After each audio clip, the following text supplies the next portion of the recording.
Bismillahirrahmanirrahim. Assalamualaikum warahmatullahi wabarakatuh. Alhamdulillahirabbil alamin, wassalatu wassalamu ala sayyidil mursalin wa imamil muttaqin sayyidina Muhammadin wa ala alihi wa sahbihi wa man sara ala nahjihi wattaba'a sunnatahu ila yaumiddin. Rabbi shrah li sadri wa yassir li amri wahlul 'uqdatam min lisani yafqahu qawli, amma ba'du. Hadirin yang dirahmati Allah, Alhamdulillah siang hari ini kita bisa bertemu kembali, tentunya untuk melanjutkan kajian kita masih dalam tema Sirah Nabawiyah, yang mana pada pertemuan yang lalu kita sudah membahas tentang satu tema penting, yaitu tema tentang jahiliyah. Kita sudah mempelajari apa itu atau apa makna atau definisi dari jahiliyah. Kita juga mempelajari apa saja cara berpikir atau paradigma masyarakat jahiliyah dan hal-hal yang berkaitan dengan jahiliyah. Siang hari ini insya Allah kita akan melanjutkan kajian kita dalam tema yang baru, yaitu kelahiran dan masa pertumbuhan Rasulullah Shallallahu Alaihi Wasallam. Hadirin yang dirahmati Allah, kalau kita berbicara tentang kelahiran dan masa pertumbuhan Rasulullah Shallallahu Alaihi Wasallam, maka setidaknya ada dua surat dalam Al-Quran yang terkait secara langsung ataupun tidak langsung.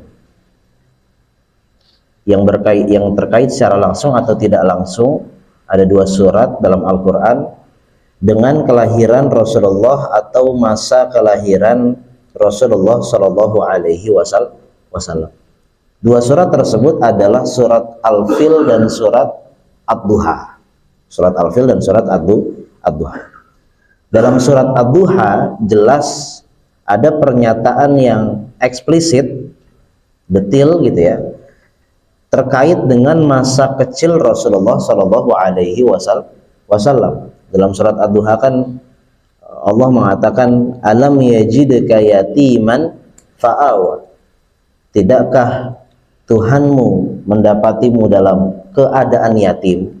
Ini kan berbicara tentang masa kecil Rasulullah Shallallahu Alaihi Wasallam.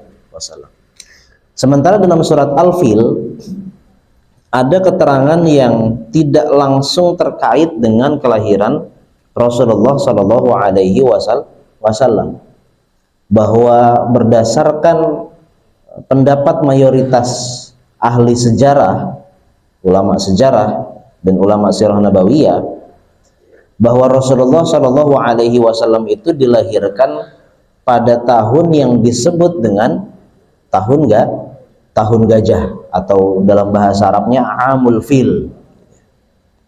Tentu jelas kalau kita membaca surat Al-Fil ya gajah gitu kan. Al-Fil kan artinya gajah gitu.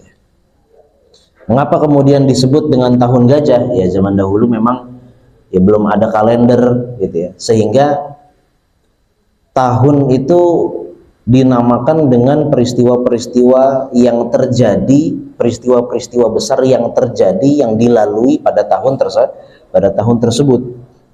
Dan apa yang dimaksud dengan tahun gajah? Secara garis besar, tahun gajah artinya adalah tahun di mana terjadi peristiwa penyerangan Ka'bah atau penyerangan Mekah. Oleh siapa? Oleh pasukan bergajah yang dipimpin oleh Abraha.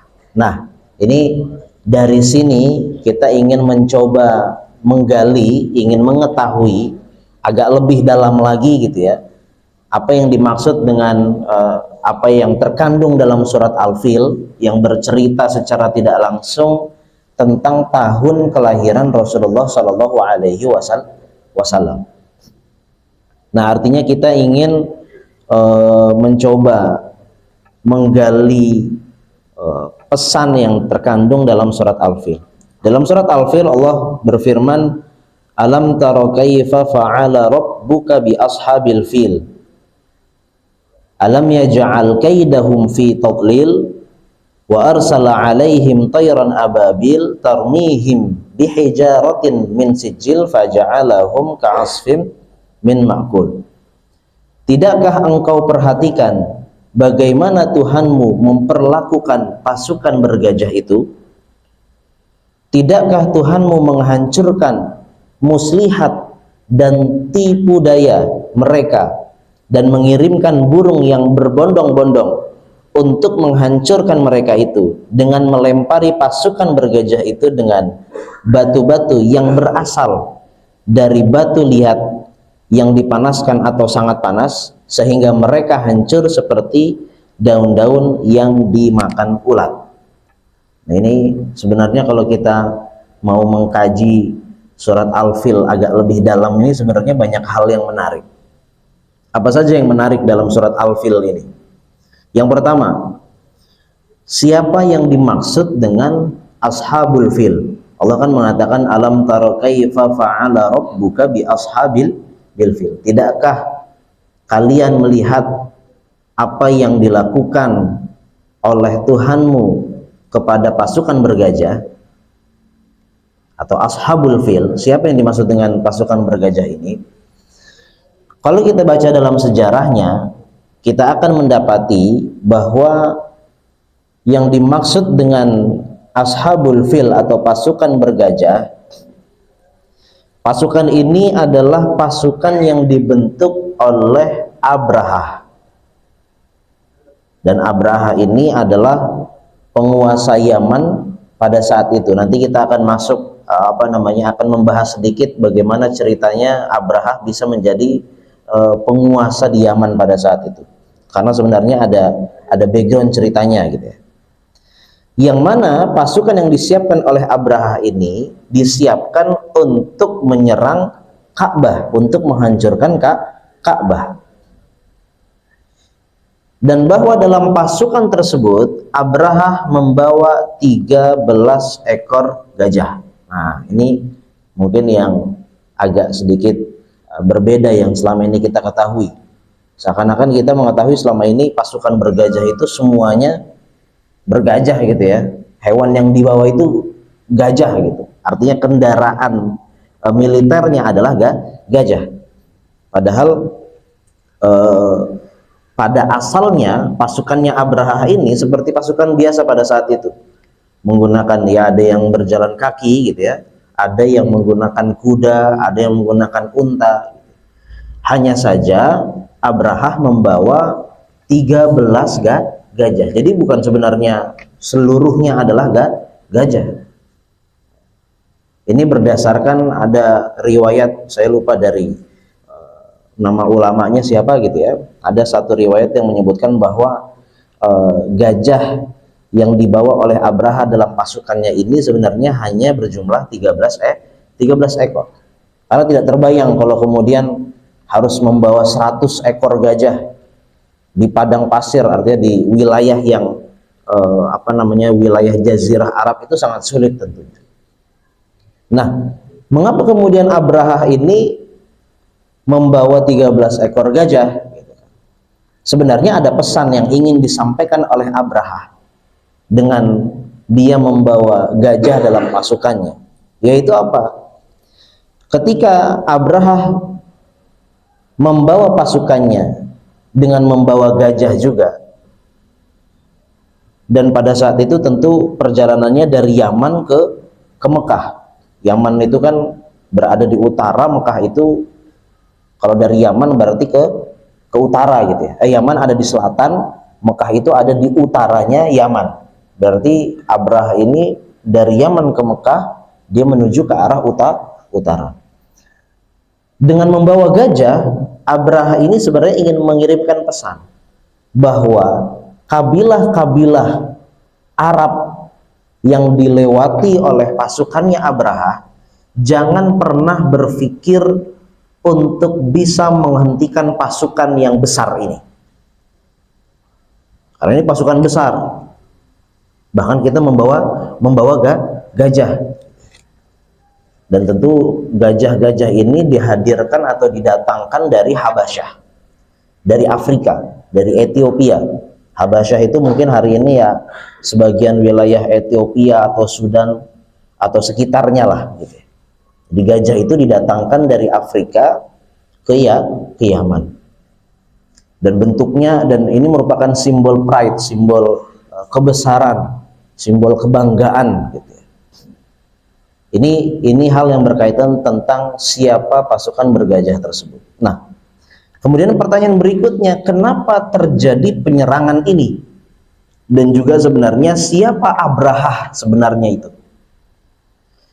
Abraha sebenarnya adalah seorang perwira tinggi dalam pasukan Habasyah yang dikirim oleh Raja Habasyah.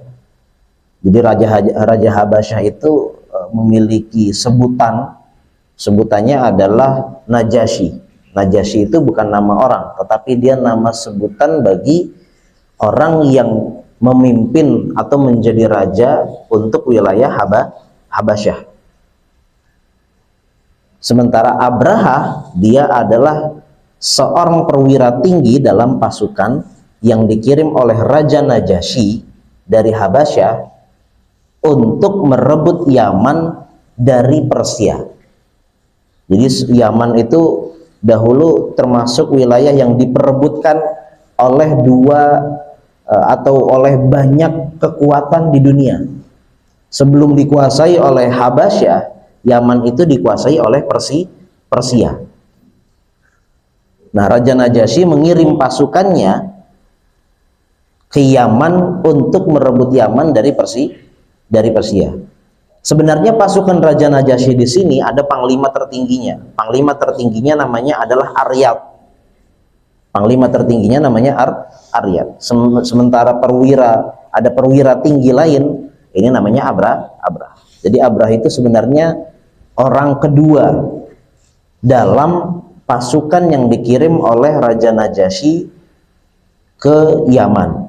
Dan Abraha ini memang terkenal sebagai ahli strategi. Singkat cerita, pasukannya Raja Najasyi dari Habasyah ini berhasil mengusir Persia dan berhasil menaklukkan Yaman. Mereka berhasil menguasai Yaman. Nah, setelah berhasil menguasai Yaman, pasukannya Raja Najasyi ini, dalam perjalanannya, dalam dinamikanya, ternyata Abraha memiliki ambisi pribadi untuk apa? Untuk menjadi orang nomor satu di Yaman. Artinya dia ingin menyingkirkan Aryad. Dan tentu dia berpikir bahwa satu-satunya cara untuk menyingkirkan Aryad adalah dengan membunuh Aryad. Nah, kalau kita lihat pada hari ini ya, ini sudah biasa sebenarnya terjadi sejak zaman dahulu ya. Namanya kekuasaan, sering sekali ada jegal-jegal, ada pembunuhan gitu ya. Raja ini kemudian dibunuh bisa jadi oleh anaknya sendiri, oleh adiknya sendiri. Nah, ini sempat tersiar isu bahwa Abraha ini ingin menyingkirkan Aryad dengan cara membunuh Aryad. Sehingga apa? Sehingga pada saat itu terjadi gejolak terutama di tengah pasukan militer Habasyah di Yaman pada saat itu. Sehingga apa? Sehingga kemudian terbelah menjadi dua. Artinya terbelah menjadi dua faksi. Ada loyalisnya Aryad, ada loyalisnya Abraha. Sehingga ketika terjadi perpecahan di tubuh militer Habasyah di Yaman, ini tentu akan merugikan politik, merugikan ekonomi, merugikan geopolitik Habasyah di Yaman. Maka apa yang dilakukan oleh Abraha? Abraha cerdik. Dia berpikir, daripada kemudian terjadi perang saudara, terjadi perang antara dua faksi di tubuh militer Habasyah di Yaman, lebih baik dia mengajak duel Aryat. Lebih baik kita saja berdua, kita buktikan siapa yang lebih berhak, siapa yang lebih kuat di antara kita untuk bisa menguasai Yaman, menjadi orang nomor satu dia Yaman. Tetapi cerdik atau liciknya Abraha, ini dia, jadi cerdik dan licik Abraha itu.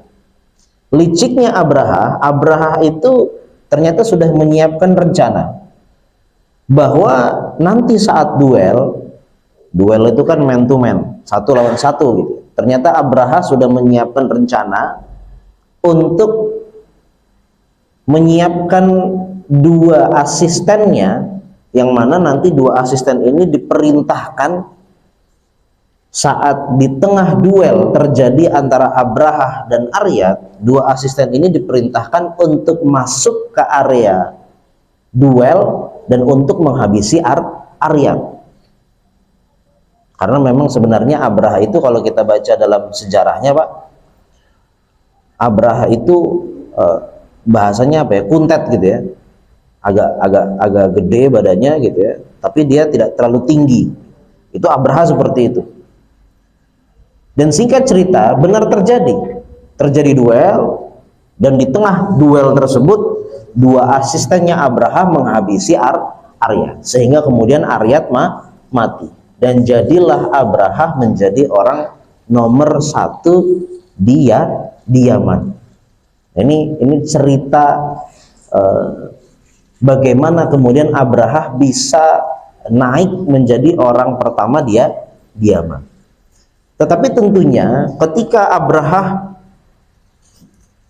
menyingkirkan Aryat, yang mana tentu Aryat ini kan tangan kanannya dari Raja Najasyi, dialah orang yang sangat dipercaya oleh Raja Najasyi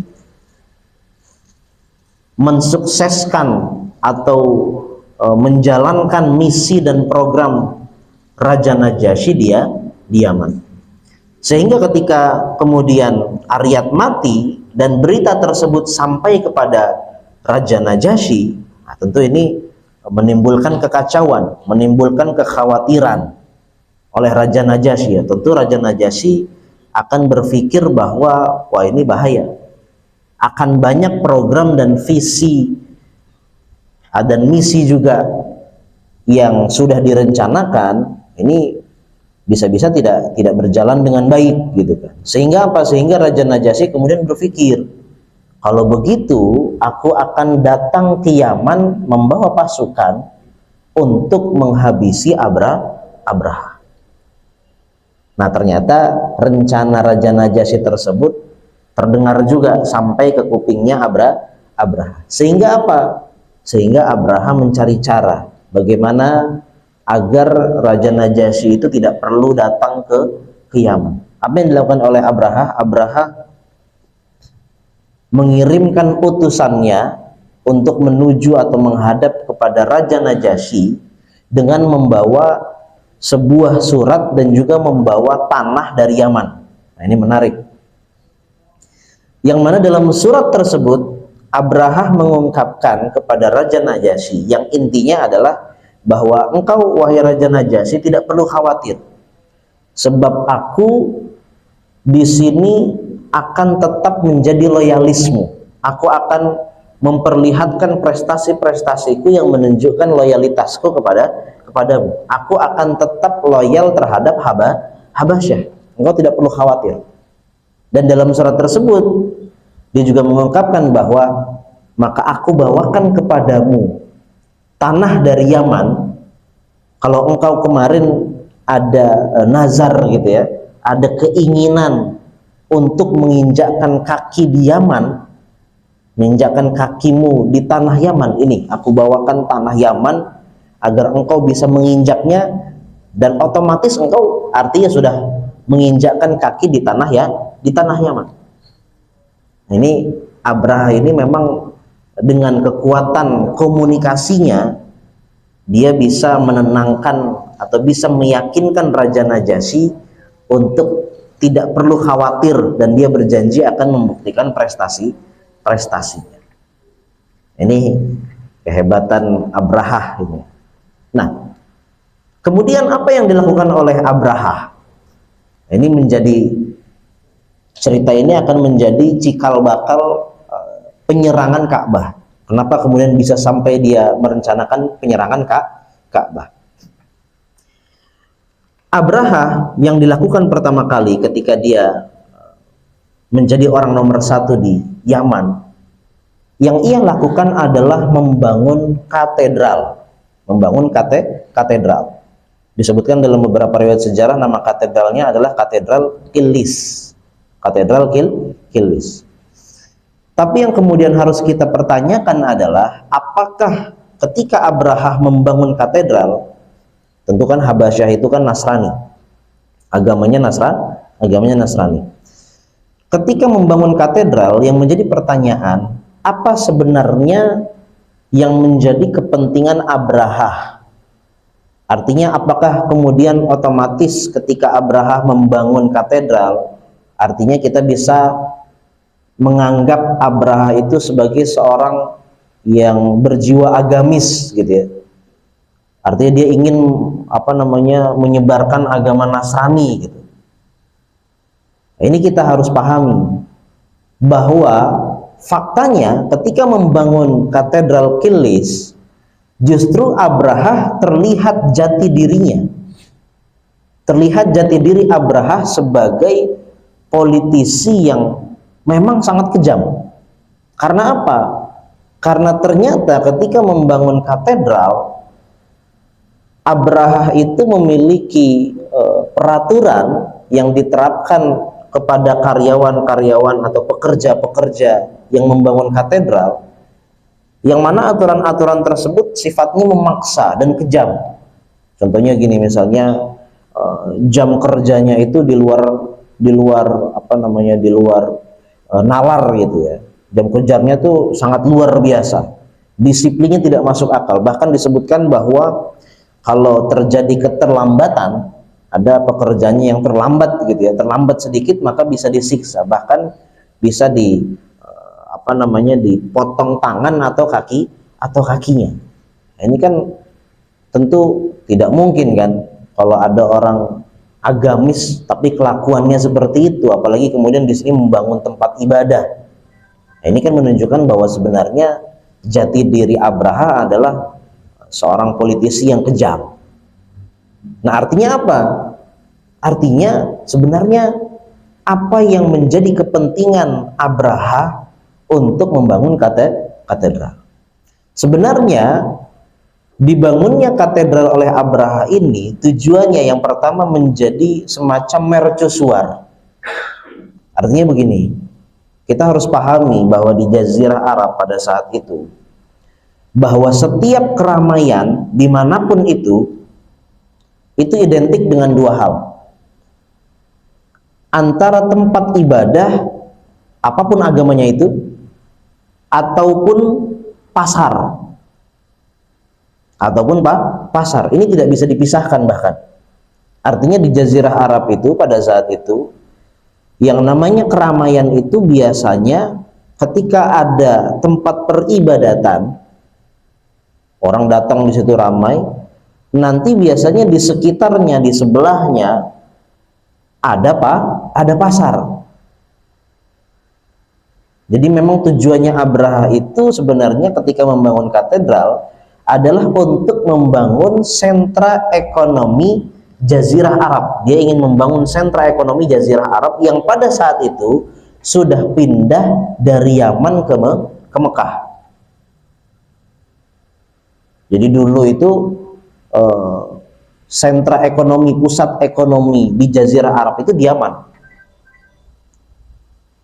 Kekuatan-kekuatan besar yang pernah ada di Yaman seperti Sabah, seperti Himyar, itu dulu lama menjadi pusat ekonomi Jazirah Arab yang sangat penting. Artinya barang-barang, komoditas-komoditas dari berbagai wilayah gitu ya, dari India, dari Persia, kalau mau nyebrang ke Afrika atau mau nyebrang ke Eropa itu biasanya melewati Yaman terlebih dahulu. Maka sehingga pelabuhan-pelabuhan di Yaman itu menjadi pelabuhan-pelabuhan yang strategis. Barang-barang dari Afrika, dari Habasyah juga mau pindah ke India, pindah ke Cina gitu ya. Itu melewati pusat ekonomi Jazirah Arab terlebih dahulu yang pada saat itu adalah ya Yaman. Tetapi suatu hari terjadi bencana, yaitu apa? Hancurnya bendungan Ma'rib. Bendungan Ma'rib itu bendungan yang sangat besar, yang pada saat itu suatu hari bendungan tersebut hancur sehingga kemudian menjadi musibah besar dan sempat terjadi krisis ekonomi yang berkepanjangan di Yaman.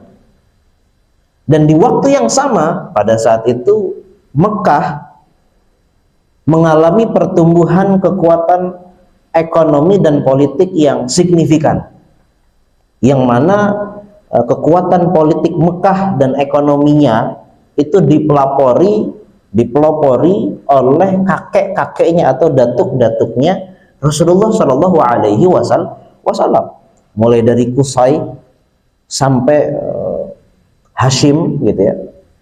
Qusay itu tokoh Quraisy yang membentuk atau memperkuat politik dan sosial Mekah. Adapun Hashim adalah orang yang paling berjasa membangun sentra ekonomi Mekah sehingga Mekah ini menjadi pusat ekonomi yang sangat berpengaruh bagi pasar dunia pada saat itu. Apalagi kalau kemudian tadi ya kita katakan keramaian. Ini poinnya adalah keramaian gitu. Namanya pasar itu kan pasti keramaian. Mekah pada saat itu memiliki Ka'bah. Yang Ka'bah itu sudah ada sejak zaman Nabi Ibrahim, dan tentu Ka'bah itu ada ibadah haji. Sehingga Hashim kemudian mengintegrasikan dengan adanya keramaian haji di Mekah dengan Ka'bahnya dengan kekuatan ekonomi. Ini yang diinginkan oleh Abrahah sebenarnya. Dia ingin memindahkan sentra ekonomi Jazirah Arab dari Mekah kembali ke Yaman. Makanya dia kemudian membangun katedral Kilis agar terjadi keramaian tempat ibadah di situ, baru kemudian nanti dia menyiapkan ekonominya gitu ya. Sehingga intinya Abraha ini membangun katedral ini sebenarnya motifnya adalah motif ekonomi. Ibadah itu hanya sekedar menjadi kemasan lah, hanya sekedar menjadi tameng saja gitu. Nah, dan tentunya memang Abraha ini menginginkan bahwa kalau dia berhasil memindahkan sentra ekonomi dari Mekah ke Yaman, maka dia kemudian bisa memperkuat hubungannya dengan Romawi. Kita harus pahami bahwa zaman itu, pada saat itu, dua kekuatan adidaya di dunia adalah Persia dan Romawi, yang selalu terjadi peperangan di antara keduanya. Dan tentunya dua kekuatan ini kan punya proksinya, punya negara-negara yang menjadi mitra-mitranya. Nah, Habasyah ini termasuk mitra dan proksi bagi Romawi. Ya kayak hari ini aja Pak, kita melihat Israel itu, sebenarnya Israel itu bukan Israel yang menguasai Amerika, bukan. Justru Amerika yang menguasai Israel. Artinya Israel itu dikendalikan oleh Amerika. Amerika ketika ingin melaksanakan program-programnya, misi-misinya di Timur Tengah untuk kemudian tidak terlalu banyak biaya dan kosnya, maka dia membangun proksi di situ, Israel. Dia biayai, dipersenjatai, diberikan dukungan penuh gitu kan, agar kemudian proksi kos atau biaya yang dikeluarkan tidak terlalu banyak. Nah, begitu juga Habasyah. Maka Habasyah ini sebenarnya proksinya Romawi, yang mana sebenarnya Romawi ingin bahwa kalau Habasyah berhasil menguasai sentra ekonomi Jazirah Arab gitu ya, atau untuk menguasai Yaman. Kan dulu kan masalahnya begini, ketika sentra ekonomi itu dipegang Yaman dan kemudian Yaman dikuasai oleh Persia, ini akan menjadi tantangan besar, batu loncatan besar bagi Romawi ketika dia ingin mengirimkan komoditasnya, komoditinya, barang-barangnya, mau ke Cina, mau kemana gitu ya. Sementara yang mengendalikan sentra ekonomi Jazirah Arab adalah lawannya, Persia gitu. Makanya dia memerintahkan sebenarnya Habasyah untuk mengambil dan mengusir Persia dari Yaman. Nah, itu juga yang kemudian diinginkan oleh Abrahah.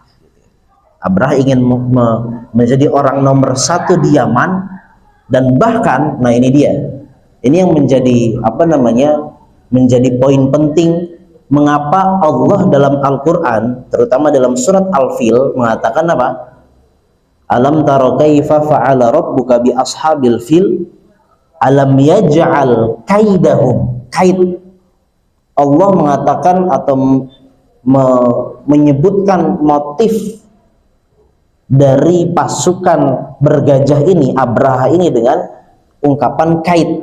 Kaid itu artinya kan tipu daya, muslihat. Artinya sebenarnya kan Abraha itu ketika dia menuju ke Mekah, dia mengumumkan bahwa keinginan dia adalah menghancurkan Ka'bah. Tetapi kan apakah semata-mata Abraha hanya ingin menghancurkan Ka'bah? Kan tidak.